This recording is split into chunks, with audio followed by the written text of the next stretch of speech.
Hello दोस्तों, मेरा नाम है जयप्रकाश और आप सुन रहे हैं रीडर्स जर्नी। आज हम जिस गाथा के बारे में चर्चा करेंगे उसका नाम है बेर रूपी बीमार का उपचार, प्रेम, दया, करुणा। काली यक्षिणी की कथा। घृणा का अंत घृणा से नहीं होता, घृणा का अंत होता है प्रेम, दया, करुणा एवं मैत्री से। एक गृहस्थ की पत्नी बांझ थी।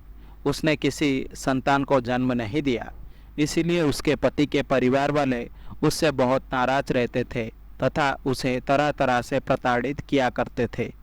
इस समस्या से मुक्ति के लिए उस स्त्री ने अपने पति का ब्याह एक दूसरी औरत से करा दिया, पर हृदय से उसे सौतन का आगमन अच्छा नहीं लगा।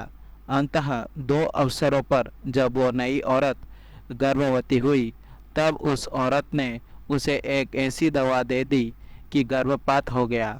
तीसरे अवसर पर उसने एक ऐसी दवा दे दी, उस स्त्री का भी उसके गर्भ के साथ ही देहांत हो गया। मरते समय उस औरत के मन में बांझ औरत के प्रति घृणा और प्रतिशोध का भाव भरा हुआ था। अगले जन्मों में उन दोनों में दुश्मनी का सिलसिला जारी रहा।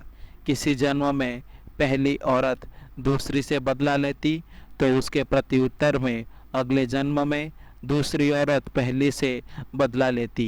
इसी प्रकार भिन्न योनियों में जन्म लेने पर भी उनमें द्वेष का सिलसिला जारी रहा। समय बीतता गया, जन्म जन्मांतर बीत गए। बुद्ध काल आया। बुद्ध काल में उनमें से एक ने श्रावस्ती के एक प्रतिष्ठित परिवार में जन्म लिया तथा दूसरी काली यक्षिणी के रूप में पैदा हुई। बैर का सिलसिला जारी रहा।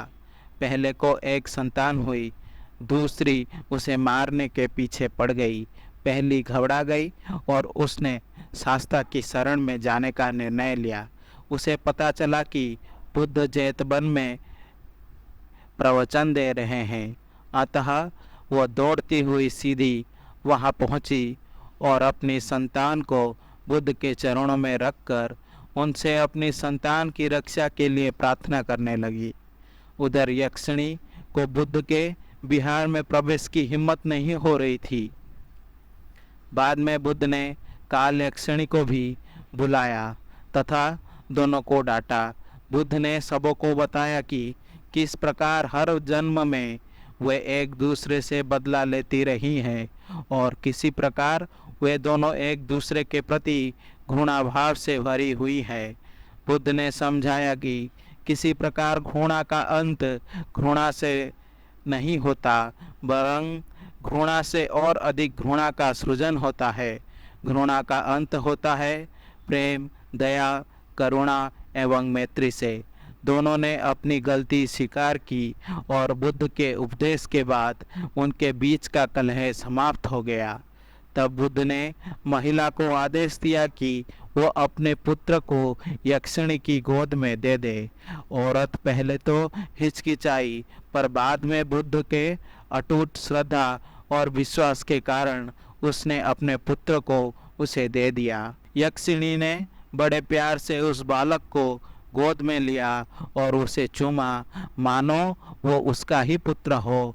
फिर उसे उसकी माँ को वापस कर दिया। दोनों के बीच घृणा समाप्त हो गई। आशा करता हूँ कि आपको ये गाथा अच्छी लगी होगी।